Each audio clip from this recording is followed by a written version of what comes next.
The Galactic Military Academy floated in the void between three star systems, a massive structure that looked like a crystalline spider web stretched across space. Commander Zixatheta adjusted his forearms nervously as he watched the latest batch of recruits file into the training hall. His compound eyes focused on the small group at the back, the humans. They were the newest species to join the Galactic Alliance, barely 50 years since first contact. Most species took centuries to earn a place in the military academy. But the humans had insisted, and the council had agreed, mostly to shut them up. "Attention, cadets!" Zixatheta's voice boomed through the translator implants. Every species straightened up. The tall, willowy Etherians, the rock-like Garathians, the multi-tentacled Aquarians, and yes, even the humans with their strange bipedal forms and single pair of eyes. Sub-Commander Kalara stepped forward, her blue-scaled skin shimmering under the artificial lights. She had volunteered to oversee the human integration, thinking it would be easy. After all, how much trouble could a species that had barely mastered faster-than-light travel cause? "Today begins your combat efficiency training," she announced. "You will be pushed to your limits. Many of you will fail. This is expected. The galaxy is dangerous, and only the strongest survive." A Garathian cadet raised a rocky appendage. "What about the humans? They don't even have natural armor." Several alien cadets chittered in what passed for laughter among their species. The humans just exchanged glances, and one of them, a female with short dark hair, actually smiled. "Cadet Chen," Kalara addressed the smiling human. "Do you find something amusing?" "No, ma'am," Chen replied, her voice steady. "Just eager to begin." The first test was endurance. The gravity chamber would cycle through the gravitational forces of 20 different worlds. Most cadets would tap out after experiencing the crushing weight of a high-gravity world like Garathia Prime. As the gravity increased, Zixatheta watched his display with interest. The Etherians dropped out first, their delicate frames unable to handle even twice their normal gravity. The Aquarians lasted longer, their fluid-based bodies adapting better, but they too reached their limits. The humans, though, they kept going. "Fascinating," Zixatheta murmured to Kalara. "Look at their vitals." Where other species showed critical stress indicators, the humans showed elevated but stable readings. Their bodies were somehow adapting to each gravitational change. "Cadet Chen," Kalara called out as the gravity reached levels that had felled half the class. "How are you managing this?" Chen, her face red with exertion but her posture still straight, grinned. "We grew up on a world with variable conditions, ma'am. Our bodies learned to adapt. Plus, we have this thing called stubbornness." The Garathian cadet who had mocked them earlier was struggling now, his rocky form cracking under the strain. Meanwhile, the human next to him, a male called Rodriguez, was doing something bizarre. He was doing push-ups. "Cadet Rodriguez!" Zixatheta couldn't hide his shock. "What are you doing?" "Making the most of the high gravity, sir." "Great for muscle building." Several alien officers exchanged worried glances. These humans were treating a test designed to find breaking points as a training opportunity. The next phase was mental resilience. The cadets were subjected to the maze of mirrors, a psychological test that confronted each species with their deepest fears and mental weaknesses. Most lasted minutes. The record was held by a Vorthon who managed 17 minutes before emerging in a catatonic state. The humans went in as a group, which was allowed but unusual. Most species preferred to face their fears alone. Kalara monitored their progress from the control room. "They're talking to each other?" Indeed, the humans were maintaining constant communication, calling out encouragement, making jokes, and even singing something they called marching songs. "Their neural patterns are incredible," the Academy's chief psychologist, an Etherian named Dr. Vex, observed. When one experiences fear, the other's presence actually dampens the response. They're using social bonding as a psychological shield. 20 minutes passed, then 30. At 45 minutes, Zix Theta was ready to shut down the test, worried about permanent damage. Then the humans emerged, looking tired but mentally intact. "How?" Kalara asked simply. A human cadet named Jackson shrugged. "We've got each other's backs. That's what humans do. Plus, after Earth's history, world wars, pandemics, reality TV, a bunch of scary mirrors isn't that bad." The combat training was where things really got interesting. The galactic standard was to match each species against opponents of similar physical capabilities, but the humans requested to train against everyone. "That's suicide," protested Training Master Gorok, a veteran Gorathian warrior. "A human against a Gorathian is like David versus Goliath?" suggested Chen. "I don't know what that means, but if it means small, squishy thing versus big, rocky thing, then yes." The first match was Rodriguez versus a young Gorathian named Brock. The betting among the alien cadets was how many seconds the human would last. The match began.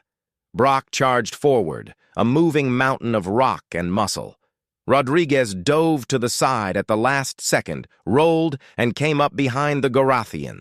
Before Brock could turn, Rodriguez had jumped on his back, wrapped his arms around what passed for a neck on a Gorathian, and was applying steady pressure to specific points. "What's he doing?" someone whispered. I think he's found nerve clusters in Brock's anatomy," Dr. Vex said, amazed. "But how could he know?" "We studied," Chen said simply. "Every species' anatomy, every weakness, every strength. Knowledge is power." Brock fell to his knees, then tapped out. The hall was silent. The next match was Chen against an Etherian named Lyra, known for her species' incredible speed. Etherians could move so fast they seemed to blur. Surely the human couldn't counter that. The match began, and Lyra disappeared in a blur of motion. Chen stood perfectly still, eyes closed. "Is she giving up?" Kalara asked. Then Chen moved. Not where Lyra was, but where she was going to be. Her fist connected with empty air, which suddenly wasn't empty as Lyra materialized right into the strike. The Etherian went down, stunned. "Prediction algorithms?" Zix Theta asked. "Pattern recognition," Chen corrected. "Humans are really good at patterns. Plus, Lyra favors her left side when she's nervous. She was nervous." By the end of the day, the humans had faced opponents from every species and had won or drawn most matches. Not through superior strength or speed, but through adaptation, strategy, and an uncanny ability to find and exploit weaknesses.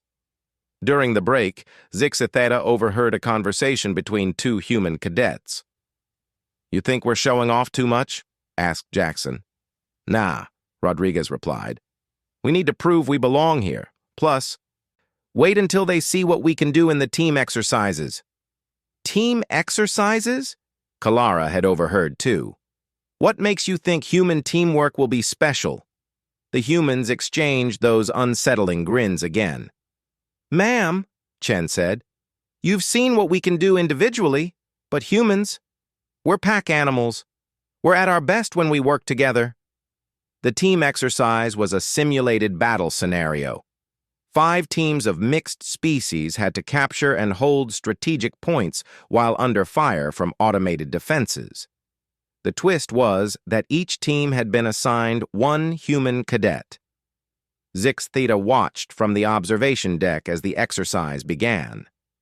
At first, the other species seemed reluctant to work with the humans, giving them minor roles like carrying supplies or watching the rear. Then the first team came under heavy fire. Their Gorathian leader was pinned down, unable to advance. The human on the team, Jackson, didn't wait for orders. "Etherian, use your speed to draw fire to the left. Aquarian, create a water shield on the right. Gorathian, when they're distracted, charge the center. I'll provide covering fire and coordinate." "You're not the leader," the Gorathian protested. "No, but I have a plan. Trust me." Something in the human's voice, maybe it was the absolute confidence, made the others listen. They executed the plan. It worked perfectly. Across the battlefield, similar scenes played out. Humans took tactical command not by rank, but by competence. They seemed to instinctively understand each species' strengths and how to combine them effectively. "Look at Team 3, Dr. Vex pointed excitedly. "The human is using the Vorthon's telepathy to coordinate with the Netherian's technical skills, while the Gorathian provides cover. It's like they're creating a single organism out of multiple species." But the real shock came when the 5 humans started coordinating between teams. Without any apparent communication equipment, they began executing complex multi-team maneuvers. "How are they doing that?" Kalara demanded. "Our scanners show no unauthorized communications." On the field, Chen's team had just executed a perfect flanking maneuver in conjunction with Rodriguez's team. The 2 humans had barely looked at each other, yet their teams moved in perfect synchronization. "Hand signals," Zix Theta realized. "They're using visual cues. Primitive, but our systems aren't designed to detect it." That's cheating," protested a Vorthan officer. "No," Zix Theta said slowly. "That's adaptation. They're using our technology's blind spots against us." The exercise was supposed to last 3 hours. The humans and their teams had captured all objectives in 90 minutes. As the cadets gathered for debriefing, Zix Theta noticed something else. The other species were clustering around the humans, asking questions, seeking advice. In one day, the humans had gone from mockery targets to tactical advisors. "Cadet Chen," Zix Theta called her forward, "explain to me how your species, with no natural weapons, no inherent defenses, and minimal technological advancement, just outperformed species that have been warriors for millennia." Chen thought for a moment. "Sir, every species here evolved to be perfect for their environment. Gorathians became strong because their world is harsh. Etherians became fast because they needed to be. But humans? Our world tried to kill us with everything. Predators, weather, disease, even other humans. We didn't evolve to be perfect at one thing. We evolved to be pretty good at everything and excellent at adaptation." "But that doesn't explain everything," Kalara interjected. "Your teamwork, your ability to predict opponents." "Oh, that's easy," Rodriguez chimed in. "We've been fighting each other for thousands of years. We've gotten really good at understanding how opponents think because we've faced every type of opponent, including ourselves. And as for teamwork, well, humans are social creatures. A single human is smart. A group of humans can be genius." Jackson added, "Plus, we play a lot of strategy games. Like a lot. Chess, Go, video games. We basically train for tactical thinking from childhood." The day's training continued with more exercises, each one revealing new facets of human capability. In the stealth exercise, humans proved nearly impossible to detect, not through technology, but through understanding of how to move, where to hide, and how to think like the hunter and the hunted simultaneously. "They're not moving like military cadets," observed Gorok. "They're moving like predators," Kalara finished, "but also like prey. They're both." In the technology adaptation test, where cadets had to learn to operate unfamiliar equipment, humans excelled again. They seemed to intuit how systems worked, finding unconventional uses for standard equipment. "This plasma cutter isn't just a tool," Chen explained while using it to create a makeshift communication device. "It's components that can be repurposed. Humans call it MacGyvering." "What's a MacGyver?" asked a confused Aquarian. "Cultural hero. Made bombs out of chewing gum and saved the day with paper clips." The aliens weren't sure if she was joking. As the day progressed, something unprecedented began to happen. Senior officers from other training battalions started arriving at the observation deck. Word had spread about the humans' performance. "Is it true?" asked Battalion Commander Threx, a decorated Vorthon veteran. "Did they really complete the maze of mirrors in 45 minutes? 47 minutes and 32 seconds, Zixatheta confirmed. As a group. Impossible. The psychological pressures, they turned it into a social bonding exercise," Dr. Vex explained, still analyzing the data. "Their brains literally rewire under stress when they're in groups. Individual fear responses are suppressed by collective confidence." The final exercise of the day was meant to be a demonstration. The Academy's elite training squad, composed of the best fighters from each species, would show the cadets what they were aspiring to become. It was tradition for one brave or foolish cadet to volunteer to face them in a mock battle. All 5 humans volunteered. "You want to face them together?"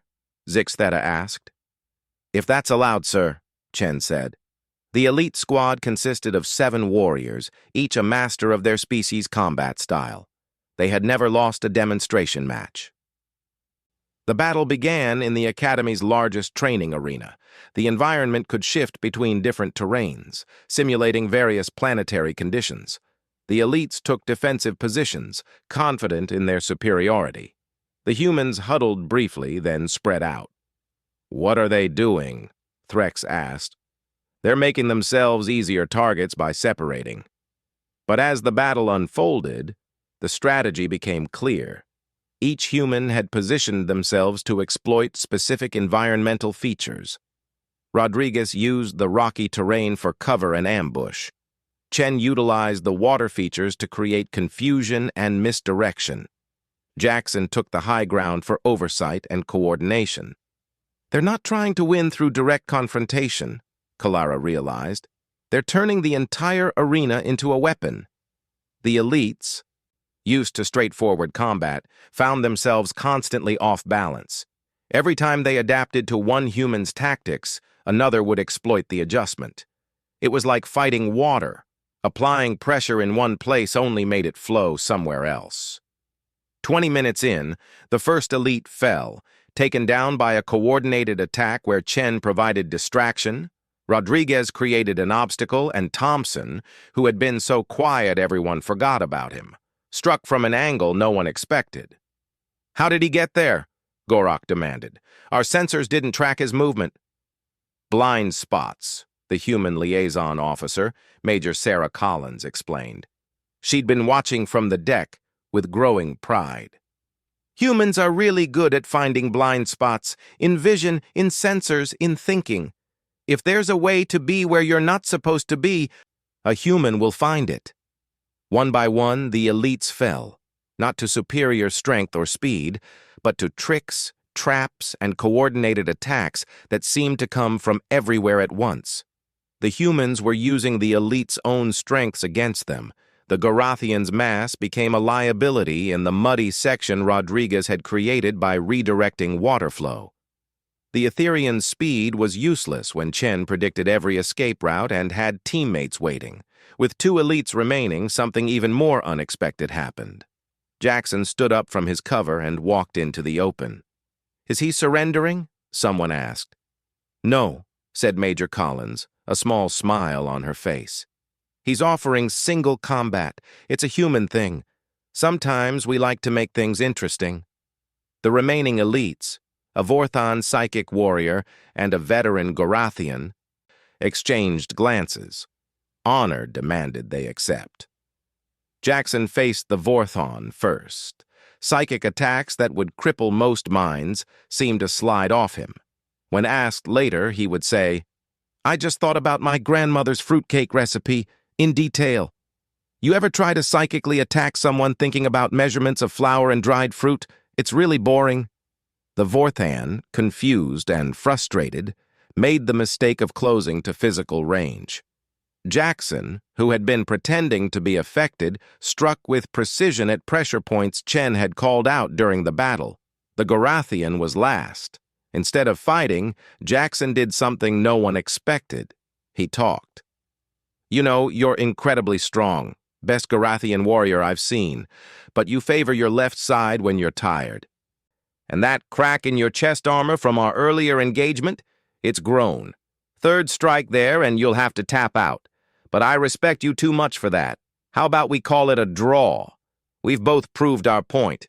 The Garathian looked at the small human, then at his defeated squad mates, then at the crack in his armor he hadn't even noticed. He laughed, a sound like grinding rocks.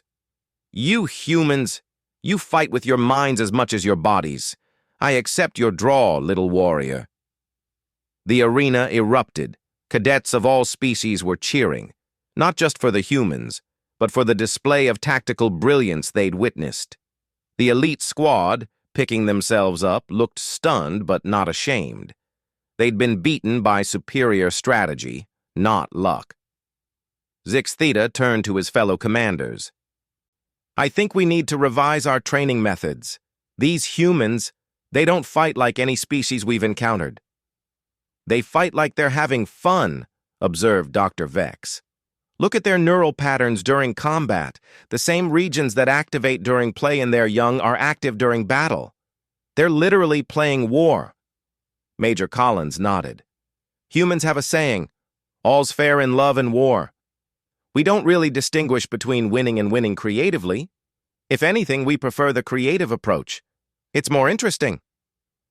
As the day ended and cadets headed to their quarters, Zix Theta noticed the humans were surrounded by other species, all eager to learn, to understand, to adapt human methods to their own abilities. "Sir," Kalara approached him, "I need to file my report on the human integration." "And what will you report?" She paused, choosing her words carefully. "That we're not training them, sir. They're training us. In one day, they've shown us weaknesses in our methods we never knew existed. They've demonstrated that physical superiority means nothing against tactical brilliance. And they've proven that the youngest species in the Alliance might be the most dangerous." "Dangerous?" "Not as enemies, sir, but as warriors. They don't just adapt to threats. They become whatever they need to be to win. They're not the strongest or fastest. They're something far more frightening. They're innovative." Zix Theta watched as Chen helped a Garathian cadet understand the pressure point technique that had brought down Broke. Rodriguez was explaining trajectory physics to an Etherian. Jackson was in deep discussion with the elite squad about unconventional tactics. "You know what the truly terrifying part is?" Zix Theta said quietly. "Sir?" "These are their cadets. Young, inexperienced, still learning. If this is what their untrained youth can do—" He didn't finish the sentence. He didn't need to. The implications hung in the air like a promise and a warning. Word of the humans' performance spread through the Galactic Military Academy like wildfire through dry grass. By the next morning, the observation deck was packed with officers from every division. Even Admiral Krexvor, the Academy's commanding officer, had arrived from the capital ship to observe. The humans seemed unaware of the attention, or perhaps they simply didn't care. They arrived at the training hall exactly on time, helping injured cadets from other species who were still recovering from yesterday's exercises. "Today," announced Commander Zix Theta, trying to maintain his composure despite the weight of superior officers watching, "we begin survival training. You will be dropped on different hostile environments and must survive for 72 hours with minimal equipment." A murmur ran through the cadets. Survival training was where most species excelled in their native environments, but struggled in alien ones. The Academy had recreations of the harshest worlds in the Alliance. Sub-Commander Kalara read out the assignments. Team Alpha, the methane swamps of Netheria. Team Beta, the crystal caves of Vortan. Team Gamma, the acid storms of Aquaria. She paused at the last assignment. Team Omega, Earth, specifically the region called Australia.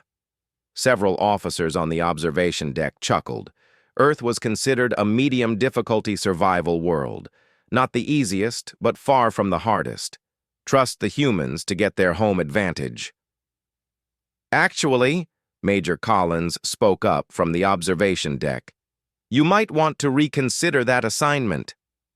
Admiral Krexvor turned to her, his 6 eyes blinking in sequence. Why? Surely your cadets will excel in their native environment.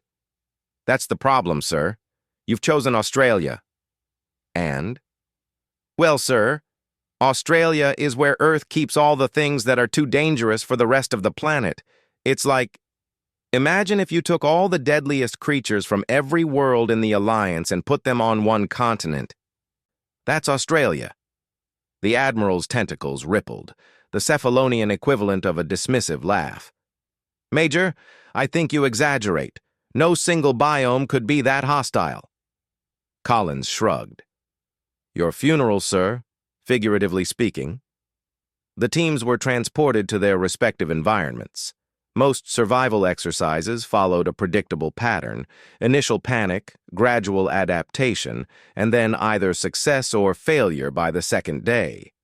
The observation screens showed various teams setting up shelters, finding water, and avoiding predators. Then they switched to Team Omega in Australia. The 5 humans, Chen, Rodriguez, Jackson, Thompson, and Davis, stood in what looked like a peaceful forest clearing. The sun was shining, birds were singing. It seemed almost pleasant. I don't understand, muttered a Garathian instructor. This appears to be a calm environment. Wait for it, Collins said.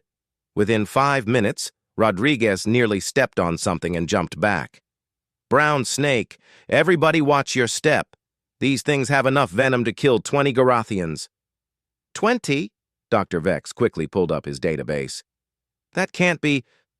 Oh my. The neurotoxin levels are... Yeah, and that's not even in the top 5 deadliest snakes here, Chen added casually, using a stick to encourage the snake to move along. Davis, check that tree for drop bears. Drop bears? Kalara asked. Your database mentions no such creature. That's because they're not real, Collins explained. But checking for them makes you look up, which is important because of the spiders, actual snakes in trees, and various other things that can fall on you. As if to prove her point, Davis's inspection revealed a spider the size of a dinner plate casually descending on a web. Huntsman, Thompson identified. Mostly harmless. Just don't let it get in your hair. Mostly harmless? An Etherian cadet watching from the common room squeaked. It's enormous. The humans set about making camp with practiced efficiency. They chose a spot away from water, crocodiles, checked for ant nests, bull ants could kill, and cleared the ground of debris. Funnel web spiders like to hide. Meanwhile, Admiral Krexivore was reviewing data on Australia pulled from Earth's internet. His color was slowly shifting from confident purple to worried green.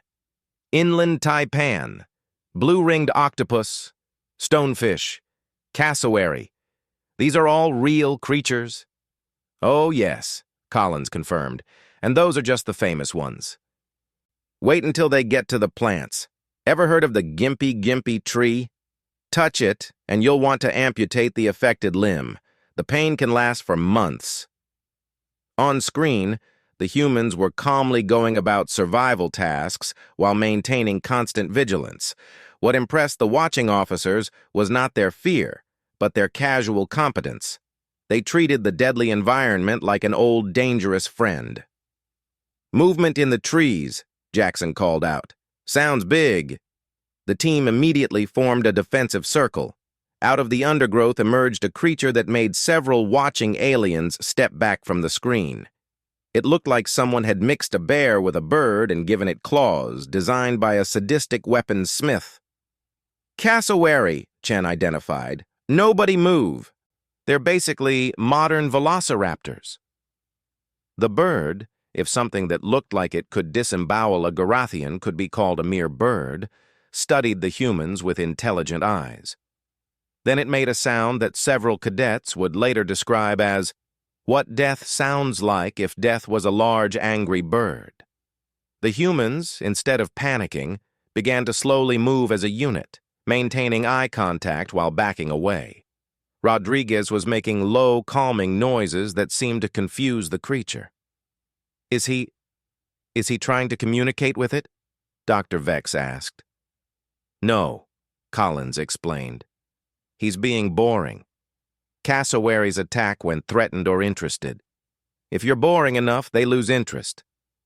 Sure enough, after a tense few minutes, the cassowary decided the humans weren't worth its time and stalked off into the forest. How are they so calm? Admiral Krexivore demanded. On screen, Thompson answered as if he'd heard.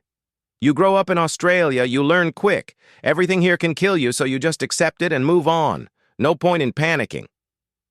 As the day progressed, each team faced their challenges. The Garathians in the Crystal Caves struggled with the sharp, fragile environment that their strength made dangerous. The Aquarians in the acid storms found their water-based biology a liability. The mixed team on Netheria was barely holding together. But the humans, they were thriving. They'd found water after checking for crocodiles, water snakes, and various microscopic killers, built a shelter after evicting several species of spider and one very annoyed possum, and were now casually preparing food. Are they eating something? Kalara zoomed in on the screen. Witchetty grubs, Davis explained to an imaginary audience as he roasted the large larvae over their fire. Good protein. Tastes like almonds when cooked right. Several Etherian cadets left the observation area, their delicate constitutions unable to handle watching someone eat insects. Night fell, and that's when Australia truly came alive. The screens switched to thermal imaging, showing the sheer amount of wildlife surrounding the human camp. Things slithered, crawled, and stalked just beyond the firelight. My God, whispered the normally unflappable Admiral. How does anything survive there? By being tougher than everything else, Collins said, or smarter, preferably both. The humans had set up a watch rotation, but they were also employing tactics that fascinated the instructors.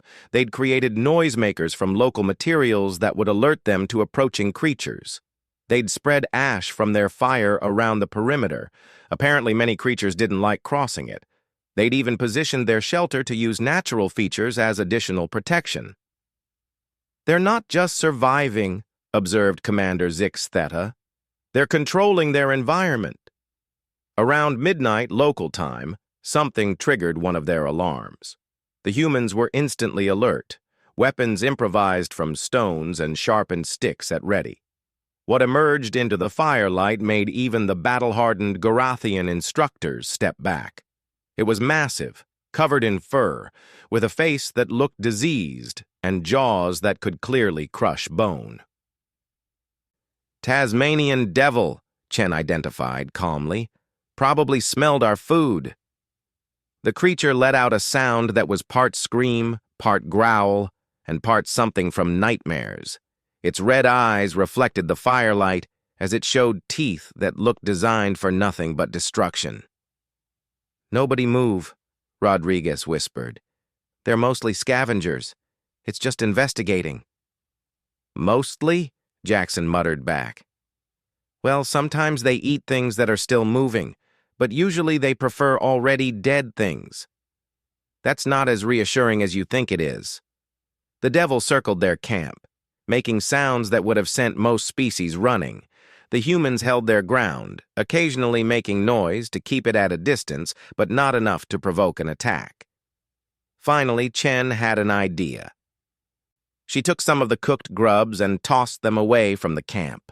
The devil's head snapped toward the movement, and after a moment's consideration, it ambled after the easier meal. Did she just bribe a predator to leave? Dr. Vex was frantically taking notes. The psychological understanding required to... It's not a predator, Thompson corrected from the screen. It's a scavenger. Big difference. Predators hunt. Scavengers are just opportunistic. We just made leaving more opportune than staying. The second day brought new challenges. A heat wave rolled in, temperatures soaring to levels that would kill an unprepared human in hours. But the team had already prepared, creating shade structures and conserving water. They also demonstrated another human trait that amazed the observers. They were teaching each other constantly. Chen showed the others how to identify edible plants. Rodriguez taught knot tying that could save lives. Jackson shared navigation techniques using the southern stars. They're not just surviving individually, noted the Academy's education director. They're ensuring their entire group's knowledge base expands. Each human becomes more capable every hour. Look at Team Beta in the Crystal Caves, an instructor pointed out. The Garathian just injured himself again on the sharp formations.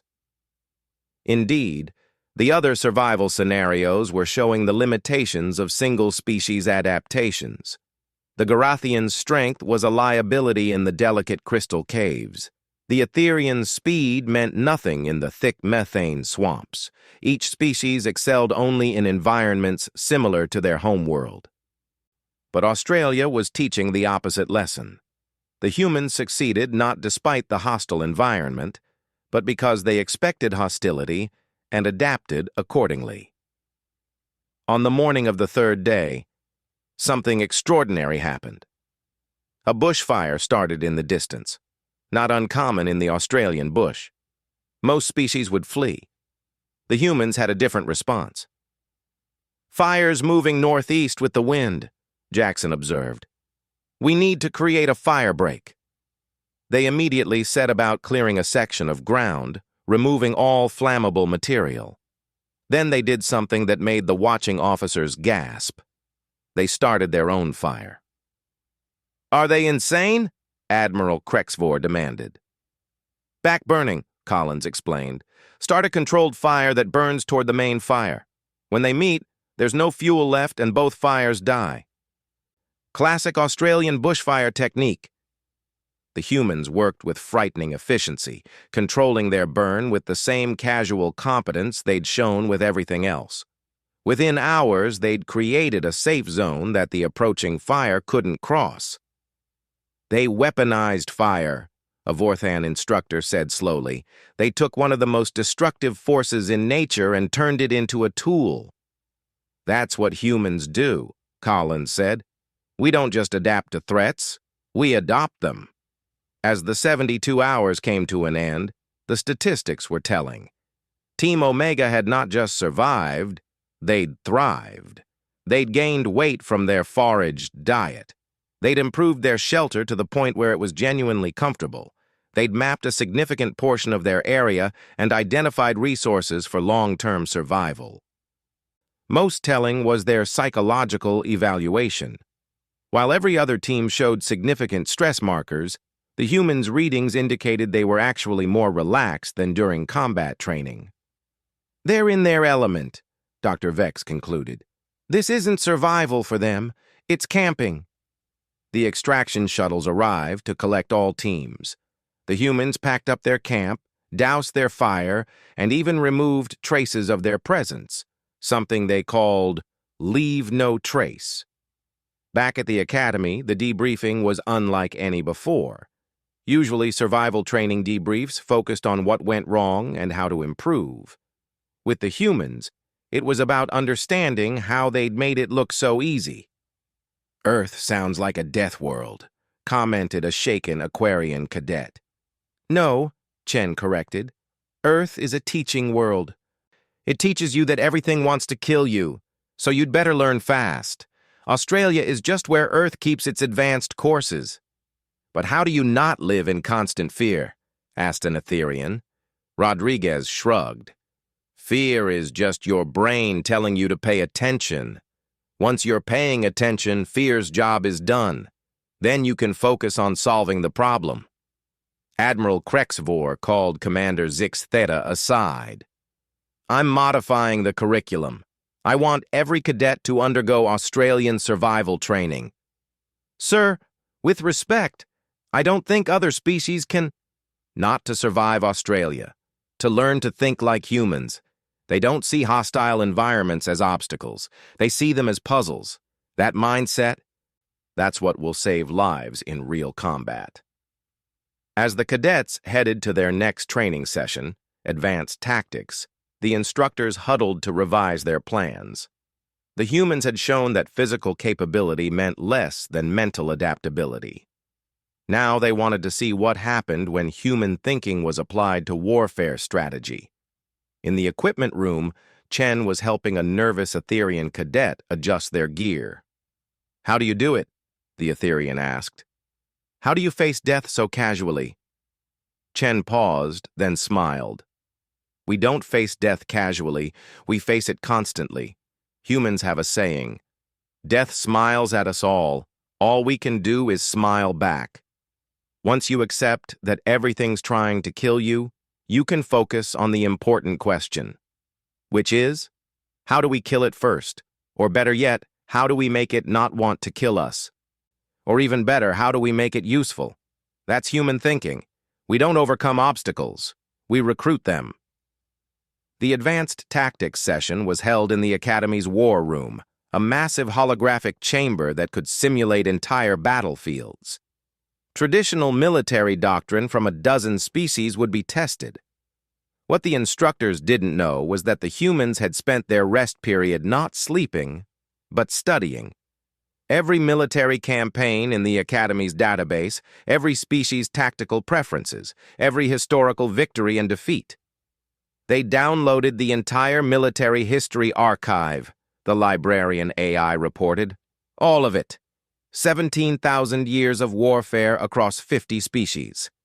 "That's impossible to process in one night," Kalara protested. "They divided it among themselves," the AI explained. Each human specialized in different eras and species, then taught the others the key points. Efficient knowledge distribution. As the session began, teams were given command of holographic armies and faced various scenarios. The first was a classical ground engagement, the kind that had been fought for millennia across the galaxy. The Garathian team chose a frontal assault, relying on superior firepower. The Etherian team focused on mobility and flanking. The Vorthon team attempted psychological warfare. The human team, led by Jackson this time, did something unprecedented. They surrendered. "What?" Zix Theta couldn't hide his shock. "Explain yourselves." "We're outnumbered 3-1 with inferior position," Jackson said calmly. "But we're not really surrendering. We're buying time." On the holographic display, the surrendering human forces were slowly moving into new positions as part of the surrender process. The enemy, confident in victory, relaxed their guard. "Wait," Admiral Krexvor leaned forward. "Those positions—" The surrender was a ruse. The humans had moved their forces into a perfect encirclement under the guise of laying down arms. When they struck, it was devastating. The enemy command structure, having come forward to accept surrender, was captured entirely. "You used deception," accused the Vorthon instructor. "It's called the Trojan horse maneuver," Thompson explained, "named after an old Earth legend. Humans have been doing fake surrenders for thousands of years." The next scenario was space combat. Here, surely the humans would struggle. Space combat was about technology and firepower, not adaptation. The human team was given command of an outdated fleet against a modern enemy force. Defeat seemed certain. Chen took command this time. Her first order shocked everyone. "Abandon half the ships." "That's reducing your firepower by 50%, Gorok protested. "No, that's creating decoys, empty ships on autopilot. Meanwhile, we concentrate our crews on the remaining vessels. More efficient damage control, better coordination." The battle unfolded in ways the instructors had never seen. The humans used their empty ships as guided missiles. They hid fighters in the sensor shadows of larger vessels. They even used their own damaged ship's debris fields as cover for ambushes. But the masterstroke came when they targeted not the enemy fleet, but the enemy's supply lines. While the AI opponent focused on the glorious fleet battle, human stealth ships were systematically destroying fuel depots and communication relays. "They're not trying to win the battle," realized a veteran instructor. "They're trying to win the war." Indeed, within the simulation's time frame, the enemy fleet found itself cut off, unable to refuel or communicate with command. They were forced to surrender not through defeat, but through logistics. "This is against doctrine," muttered the Garathian admiral. "Space combat is about decisive engagement." "Human doctrine seems to be win by any means necessary," Dr. Vex observed. "They don't care about glory or tradition. Only victory." The scenarios continued, each one revealing new facets of human strategic thinking. In an urban warfare simulation, they used the city's own infrastructure against the enemy, turning power grids and water systems into weapons. In a siege scenario, they employed psychological warfare so effectively that the defending forces surrendered before the first shot was fired. "How?" Kalara asked after watching them win an unwinnable scenario by convincing two enemy factions to fight each other instead. "How do you see these solutions?" Davis grinned. "Humans play games, lots of games. Chess, poker, strategy games, video games. We've been practicing warfare since we were children. Every possible scenario we've probably seen in a game somewhere. You train for war through play?" The concept seemed to break several instructors' brains. "Everything is training if you think about it right," Rodriguez added. "Sports teach teamwork and physics. Puzzle games teach problem solving. Even social media teaches information warfare. Humans don't separate learning from living." The final exercise of the day was meant to be impossible. Each team would command a small force defending against overwhelming odds. It was designed to teach cadets about honorable defeat and last stands. The humans refused to accept the premise. "Define overwhelming," Chen said when given the scenario. 10,000 to your 300, Zix Theta replied. "And the objective is?" "Survive as long as possible." "No," Chen shook her head. "That's not an objective. That's just dying slowly. What if we change the objective?" Before anyone could protest, the humans had reframed the entire scenario. Instead of defending a fixed position, they went mobile. Instead of fighting the entire force, they identified and targeted key commanders. Instead of conventional warfare, they went asymmetric. "They're not defending," Admiral Krexvor observed. "They're insurgent. They're turning a last stand into a guerrilla war." 300 humans in the simulation held off 10,000 enemies, not through strength, but through making victory too costly. They poisoned water supplies. They set traps that killed hundreds. They used the enemy's own communication systems to spread false orders. Most importantly, they recruited from the enemy. The simulation had given the opposing force varied species to represent a realistic alliance. The humans exploited every cultural friction, every historical grievance. Soon, the 10,000 were fighting among themselves as much as against the humans. In 6 hours of simulation time, they've caused more enemy casualties through manipulation than through combat, the tactical AI reported. This is unprecedented. When the simulation finally ended, not in human defeat, but in a negotiated settlement where the humans retained autonomy, the war room was silent. Admiral Krexvor finally spoke. "I've seen enough. Commander Zix Theta, I want these training recordings classified at the highest level." "Sir, what we've witnessed isn't just exceptional performance. It's a fundamental shift in how warfare might be conducted. If humanity's cadets can do this, what could their experienced warriors accomplish? What could an entire human fleet achieve?" The implications hung heavy in the air. The humans had just demonstrated that every assumption about warfare in the galaxy might be wrong. That technology and strength meant less than adaptability and cunning. That the youngest species in the Alliance might be the most dangerous thing in it. As the cadets filed out, heading to dinner, the alien students surrounded the humans with questions. But it was Thompson who asked the question that would haunt the instructors. "Hey, Chen, should we tell them this was us taking it easy? I mean, we don't want to scare them with what humans do when we're really trying." Chen's response was a laugh. Nah, let them figure that out on their own. Besides, we haven't even shown them our really fun tricks yet. The third week of training began with an announcement that sent ripples of excitement and fear through the academy. The Galactic Council had authorized a live exercise, the first in 50 years. Real ships, real weapons set to training power, real consequences for failure. This is not a simulation, Admiral Krexvor addressed the assembled cadets. The Council wants to evaluate humanity's integration into our forces. You will be divided into 2 fleets, one defending a space station, one attacking. Command positions will be earned through preliminary tests.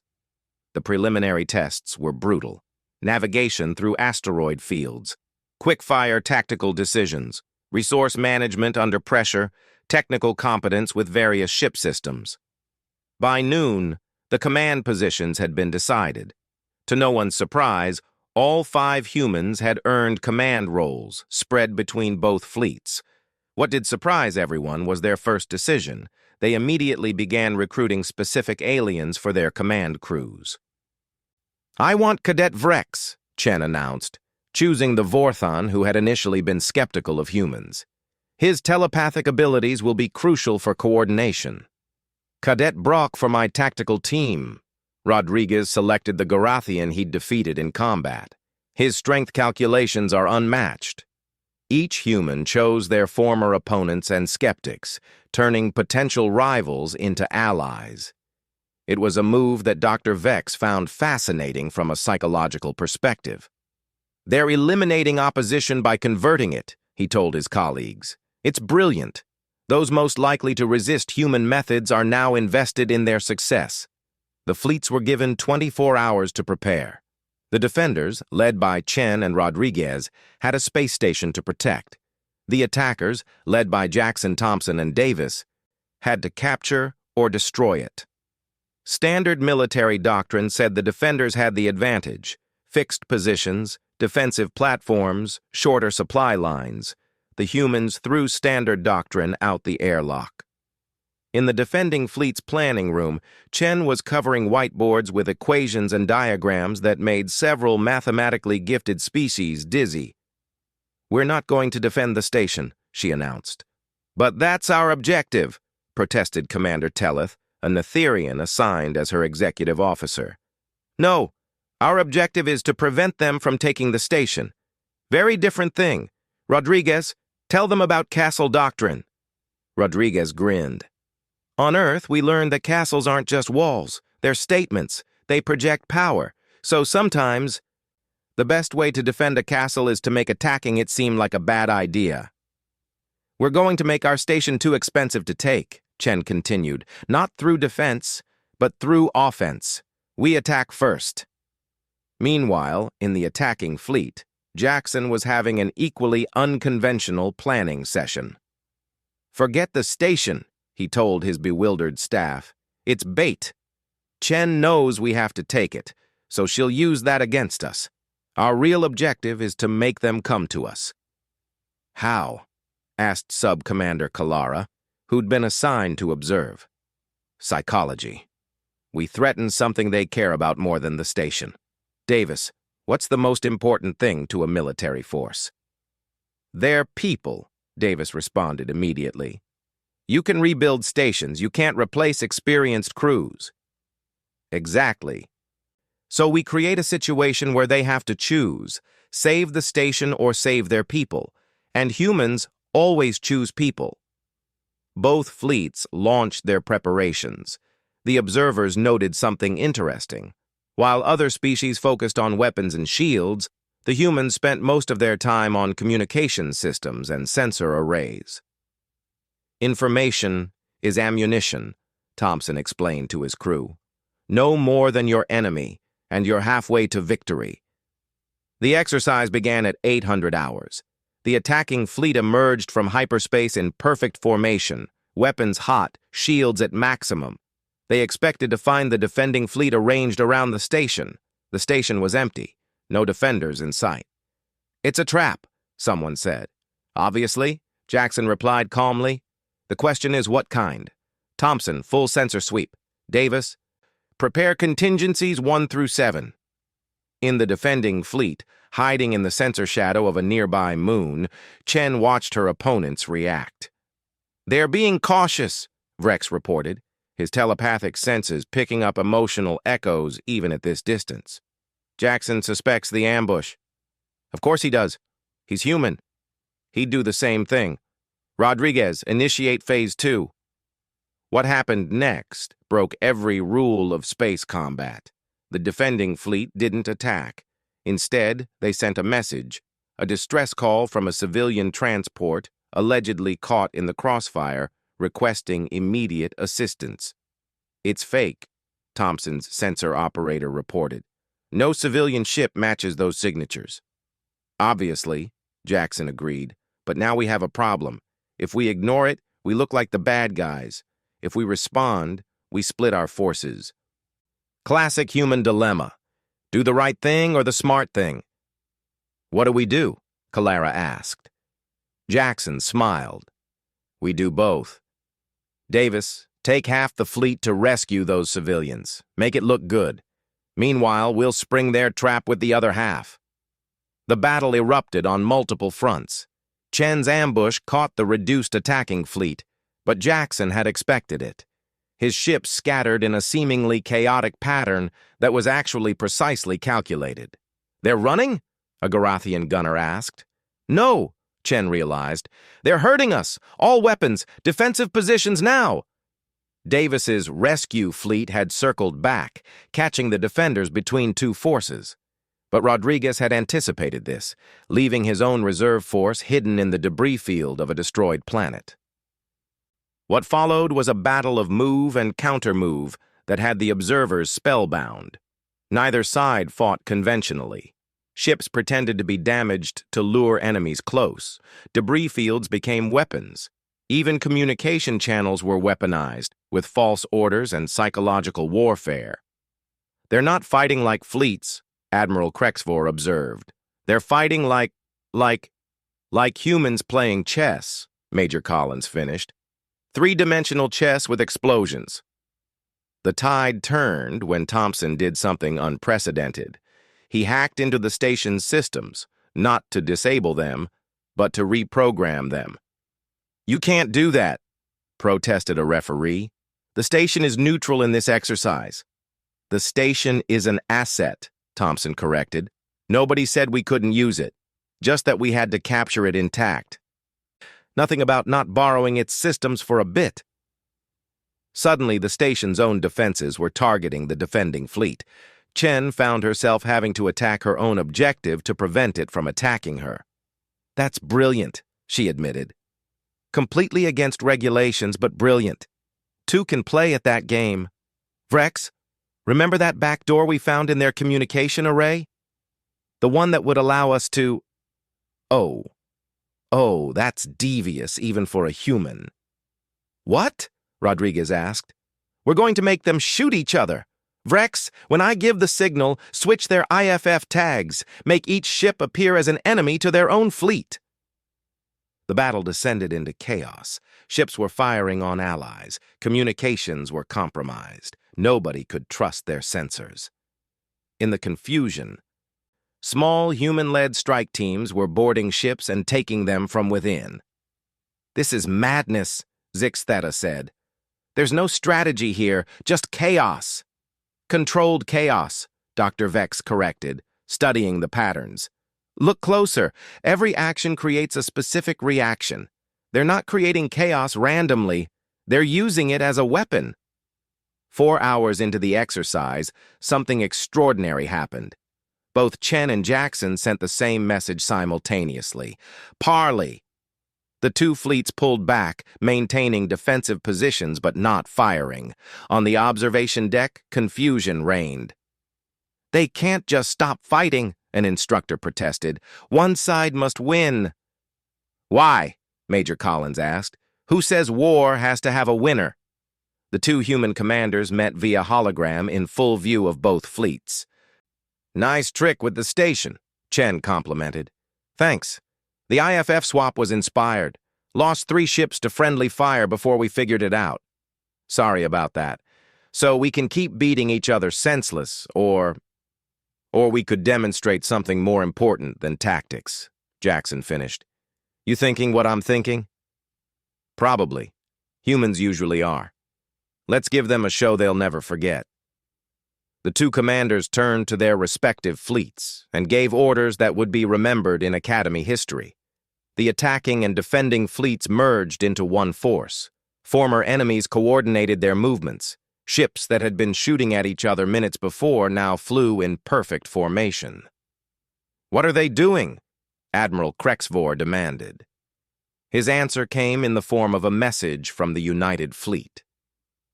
It was addressed not to the referees, but to the Galactic Council itself. "This is the combined cadet fleet," Chen's voice rang out. "We've demonstrated that humans can fight. We've shown we can win. Now we want to show something more important. We can choose not to fight. We propose a new victory condition. Both fleets have succeeded in their mission." "That's impossible," someone protested. "The attackers haven't taken the station." "Haven't we?" Jackson's voice joined the transmission. "We control its systems. We could destroy it at any time. But why would we? The defenders have prevented us from occupying it, completing their mission. We've proven we could take it, completing ours. Victory doesn't require destruction." The United Fleet then did something that stunned everyone. They began a synchronized maneuver, hundreds of ships moving as one. They formed shapes, first the symbol of the Galactic Alliance, then each member species' emblems, and finally, Earth's contribution, a blue marble surrounded by stars. "You want to know what makes humans special?" Chen continued.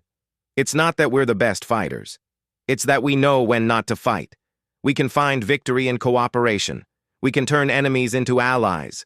We can imagine outcomes beyond win or lose." Rodriguez's voice added, "Every species here evolved to survive their world. Humans evolved to thrive on ours, and we did it by working together, by seeing potential friends where others see threats, by believing that the best victory is the one where everyone wins." The demonstration continued.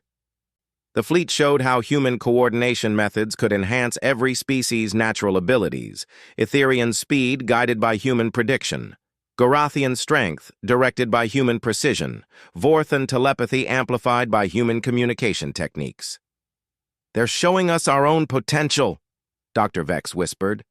"They're demonstrating that humans don't replace our abilities. They multiply them." On the station, Thompson had one final surprise.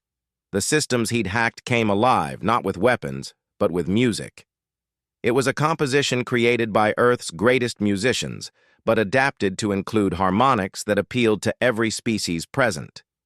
Music that spoke to universal concepts of hope, unity, and potential. "How?" Kalara asked, tears she didn't know she could cry flowing from her eyes.